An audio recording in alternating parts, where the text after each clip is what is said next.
పెళ్ళైనా పండగైనా వేడుక ఏదైనా పట్టుచీరల ప్రత్యేక వేదిక వారాహి సిల్క్స్. సాంప్రదాయానికి సౌందర్యానికి వారధి. రైట్ సార్, ఈ మధ్య అంటే కవిత గారు చాలా యాక్టివ్గా మళ్ళీ పార్టిసిపేట్ చేస్తున్నట్టు మనకు కనిపిస్తున్నాయి. చాలా యాక్టివిటీస్ తను ఒకవైపు తన జాగృతిని స్ట్రెంథన్ చేస్తూ ఉన్నారు. చాలా జిల్లాల జాగృతి మెంబర్స్తో మీటింగ్ పెట్టడం కానీ, నిన్నటికి నిన్న తను బీసీకి సంబంధించిన యాక్టివిటీస్, బీసీ నినాదం కూడా ఎత్తుకునేది కనిపిస్తుంది. ఎలా ఉండబోతుంది అంటారు? కవిత గారు బాగా అంటే వీక్గా కనిపించినప్పటికీ కూడా ఏదో చెయ్యాలి అనే ఒక ఇంటెన్షన్ తనలో ప్రొజెక్ట్. అంటే డైనమిక్ అండ్ అగ్రెసివ్ లీడర్ కవిత. మధ్యలో ఒక 3-4 నెలలు జైల్లో ఉండడము, మళ్ళీ ఒక 3 నెలలు వచ్చిన తర్వాత ఆమె ఆరోగ్యం కోసం రెస్ట్ తీసుకోవడము, ఒక 6-7 నెలల గ్యాప్ వచ్చింది. అంటే ఆమె జైలు పోయే ముందు బీసీ నినాదం తీసుకున్నది. జ్యోతిబా పూలే విగ్రహాన్ని అసెంబ్లీలో పెట్టాలని చెప్పి తెలంగాణ వ్యాప్తంగా చాలా సమావేశాలు చేసింది. తర్వాత పూలే యునైటెడ్ ఫ్రంట్ అని చెప్పి ఒక ఆర్గనైజేషన్ కూడా తన అడ్వైజర్గా గట్టు రామచంద్రరావు గారు కన్వీనర్గా పెట్టించింది ఆమె.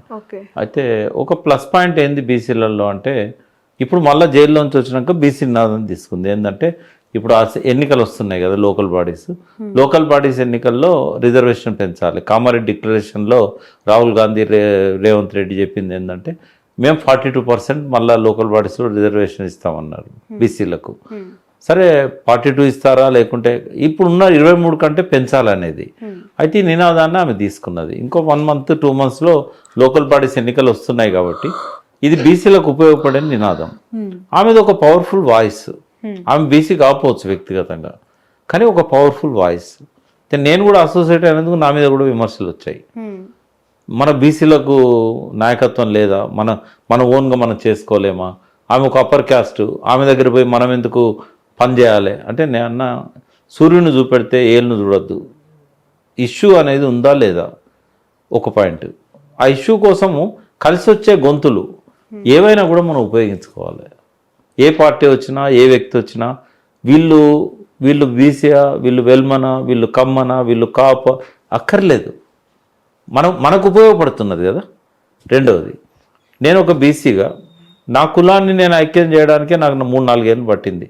నేను ఒక్కనే కాదు, ఎవరైతే మా మున్నూరు కాపులలో ఉన్న పెద్ద లీడర్లు, గంగుల కమలాకర్ లాంటి వాళ్ళు మంత్రిగా ఉండి కూడా, రవిచంద్ర వద్దిరాజు, అందరం కష్టపడితే కూడా ఒక్క కులాన్ని ఐక్యం చేయడానికి మాకు ఈ 3 ఏళ్ళు పట్టింది. బట్ అన్ని కులాలలో చీలికెళ్ళినాయి. అంటే మన దానిలో మనమే కలవం కదా. ఎవరైనా ఒకరు పిలిపిస్తే ఎన్ని కులాలు వస్తాయి? నేను చూశాను కల్లారా. మొన్న పిలిచినప్పుడు నేను పోతే 30-35 కులాల వాళ్ళంతా ఉన్నారు. వాళ్ళు ఎవరు రాజకీయ నాయకులు కాదు, కుల సంఘాల నాయకులు, ఒక ఇండిపెండెంట్ పీపుల్. వాళ్ళకి ఏంటంటే వాయిస్ లేదు. నిమ్మల వీరన్న అని ఎంబీసీ అతను మా గొంతు వినిపించడానికి ఎవరు వచ్చినా మేము తీసుకుంటాం సపోర్టు, మా వాయిస్ వినిపించండి అక్క అని చెప్పి వచ్చాడు. ఏ పార్టీ కాదు. నేను అనేది ఏంటంటే, చాలామంది బీసీ కులాల 100 పైన ఉన్నాయి. ఐక్యత లేదు. ఐక్యం చేయగలిగిన నాయకుడు కూడా లేడు. బీసీ కృష్ణయ్య ఉన్నాడు, జాజుల శ్రీనివాస్ ఉన్నాడు. వాళ్ళ కష్టం వాళ్ళకు ఉంది, వాళ్ళు పడుతున్నారు. కానీ ఇదంతా జరగడం లేదు. కాబట్టి కవిత లాంటి వాళ్ళు ఎవరన్నా వేరే, ఈవెన్ కవితే కాదు, రేపు బండి సంజయ్ కానీ ఇంకోరు కానీ ఎవరు ముందుకు వచ్చినా కూడా తీసుకోవడానికి ఏంటంటే బీసీలకు అభ్యంతరం ఉండకూడదు. అయితే కొంత విమర్శలు వస్తూ ఉంటాయి. బట్ ఆమెకి ఏంటంటే తనకు ఎలివేషన్ కోసం, ఇమేజ్ బిల్డప్ కోసం, మధ్యలో వచ్చిన గ్యాప్ను పోగొట్టుకోవడానికి, ఆమె మీద వచ్చిన ఆరోపణలను పోగొట్టుకోవడానికి ఆమె ఎప్పుడు డైనమిక్గా ఉండాల్సిన అవసరం ఆమెకు ఉంది. అది బీసీ ఉద్యమమా, ఇంకో ఉద్యమమా, ఏదన్నా కానివ్వండి. రెండవది ఏంటంటే, సహజంగానే ఎదగాలనే కోరిక ఉంటుంది. ఆమె స్థాయికి ఎమ్మెల్సీ అనేది చాలా చిన్నది. ఆమెకు ఎదగాలనే కోరిక ఉంది. అది ఎక్కడ దాకా ఉందనేది ఆమెకే తెలుసు. బట్ ఆమె ఆ లైన్లో ముందుకు పోవాలనుకుంటున్నది. అందరిలా కాకుండా ఆమెకు సకల వనరులు ఉన్నాయి. జాగృతిని క్రియేట్ చేసి బతుకమ్మను సబ్బండ వర్గాల బతుకమ్మగా మార్చి ప్రపంచం అంతా కూడా వ్యాప్తి చేసిన ఒక పేరుంది. ఆమె ఎంపీగా వచ్చింది అని అంటే ఆ ఇమేజ్తో వచ్చింది. కేసీఆర్ బిడ్డగా ఎట్లాగా ఆమెకు ఆ ఇమేజ్ ఉంటుంది. ఫైనాన్షియల్ కూడా ఆమెకు చాలా బిజినెస్లు ఉన్నాయి, చాలా ఆమె చేసుకోగలుగుతుంది ఏ విషయంలోనైనా. కాబట్టి ఎందుకు ఎదగకూడదు? ఆమెను ఎందుకు ఆశీర్వదించకూడదు? ఆమె ఎదగకూడదండి, ఏకంగా సీఎంఏ అవుతుంది అంటున్నారు కదా. తప్పేమున్నదమ్మా. ఇప్పుడు రేవంత్ రెడ్డి గారు సీఎం అయిన తర్వాత మొదటి నుంచి కూడా మనం చూసినట్టయితే రేవంత్ రెడ్డి గారి కంటే స్టేచర్ ఎక్కువ ఉన్న వాళ్ళు తెలంగాణలో రాజకీయాలలో ఒక 50 నుంచి 100 మంది ఉంటారు. ప్రతి పార్టీలో ఒక 10 మంది అయితే ఉంటారు రేవంత్ రెడ్డి కంటే ఎక్కువ స్టేచర్ ఉన్న వాళ్ళు. అదే కాంగ్రెస్ పార్టీలో ఒక 30 మంది దాకా ఉంటారు. అవును. రేవంత్ రెడ్డి సీఎం కాగా మేము ఎందుకు కాకూడదు అనే ఆస్పిరేషన్ అయితే ఉంటుందా? ఉంటాయి. మరి అటువంటిప్పుడు కవిత అనుకోవడంలో తప్పులేదు, హరీష్ రావు అనుకోవడంలో తప్పులేదు, కేటీఆర్ అనుకోవడం, జగ్గారెడ్డి అనుకోవడంలో తప్పులేదు, తీన్మార్ మల్లన్న అనుకోవడంలో తప్పులేదు. మీతో పాటు మీడియాలో వచ్చిన తీన్మార్ మల్లన్న ఆయన మాలాంటి వాళ్ళతోనే ఓపెన్గానే చెప్తున్నాడు, నా అల్టిమేట్ ఏం నాది సీఎం అంటున్నాడు. అదే బీసీ వర్గాలకు వెళ్ళి ఇంత ధైర్యంగా నేను సీఎం అవుతా అని చెప్పుకున్న మొదటి వ్యక్తి తీన్మార్ మల్లన్న. నేనేమన్నా అంటే బారఖూన్ మాఫ్, ఒక వ్యక్తి కనీసం బీసీలో నుంచి సమైక్య రాష్ట్రంలో 57 ఏళ్లలో ఏ బీసీ ముఖ్యమంత్రి కాలే. తర్వాత ప్రాంతీయ పార్టీ కేసీఆర్ చేతిలో ఉంది కాబట్టి బీసీ ముఖ్యమంత్రి అయ్యే అవకాశం ఆ పార్టీ చరిత్రలో ఎప్పుడు జరగదు. కాబట్టి ఒకతను ముందుకు వస్తున్నాడు, వచ్చినప్పుడు ఆయన ధైర్యానికి సలాం. ఎందుకు హెల్ప్ చేయకూడదు? బీసీలు అందరు ఆకాంక్ష కదా. అందుకే నేనేమంటున్నా, తీర్మాన్ మల్లన్న చిన్న వ్యక్తే కావచ్చు, ఒక ఛానల్లో ఒక ఎడిటింగ్లో ఉండి తర్వాత ఒక మాస్ మల్లన్నగా యాంకర్ ద్వారా ఎదిగి ఆయన పేరు తెచ్చుకొని తర్వాత పాదయాత్రలు చేసి ఇప్పుడు ఒక ఎమ్మెల్సీగా ఒక రాజకీయ పార్టీలో స్థిరపడ్డాడు. ఈ వై నాట్, ఎందుకు కాకూడదు మల్లన్న ముఖ్యమంత్రి? మల్లన్న కావచ్చు. తర్వాత మల్లన్నతో కంపేర్ చేసినప్పుడు హరీష్ రావు చాలా పెద్ద స్టేచర్ ఉన్న వ్యక్తి. కేటీఆర్ అయితే డిఫాక్టో చీఫ్ మినిస్టర్గా మనకు 10 ఏళ్ళు కేసీఆర్ కంటే ఎక్కువగా రూల్ చేసింది స్టేట్ కేటీఆర్ చాలా రంగాలలో. వీళ్ళందరూ ఎలిజిబులే కదా, ఎవరు కారు అంటే వాళ్ళతో కంపేర్ చేసినప్పుడు చిన్న చిన్న వాళ్ళకు కూడా ఆస్పిరేషన్స్ వస్తున్నాయి. రేవంత్ రెడ్డిని కంపేర్ చేసుకుంటున్నారు.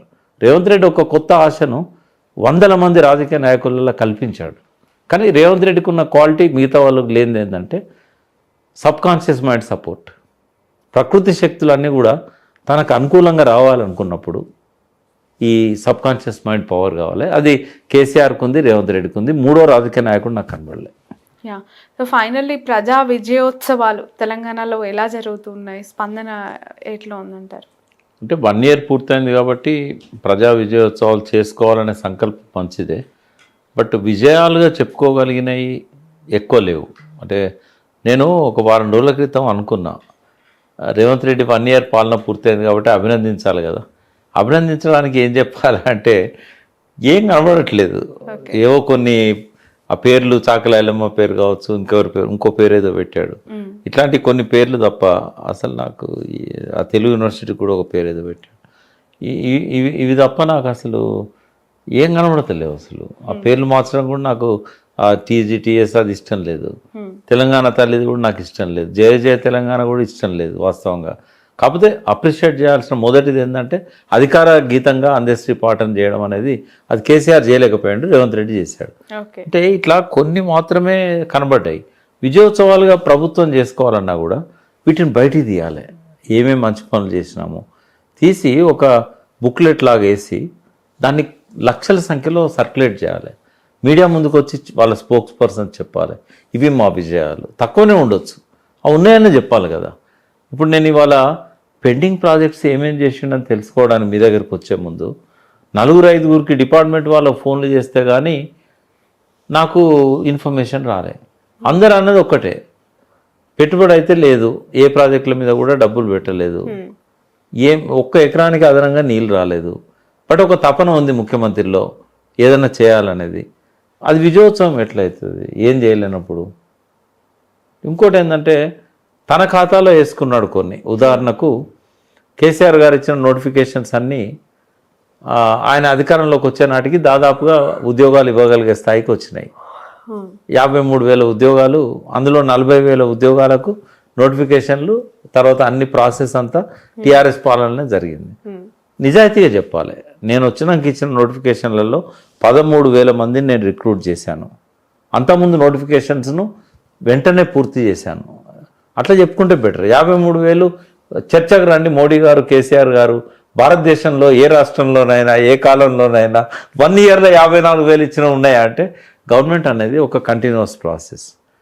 లాస్ట్ గవర్నమెంట్ పడిపోయే నాటికి 70,000 ఇళ్ళు గట్టి పెట్టిళ్ళు. ఈయన వచ్చినాక వాళ్ళకు అలాట్మెంట్ చేయాలి, అది కూడా జరగలేదు 1 yearలో.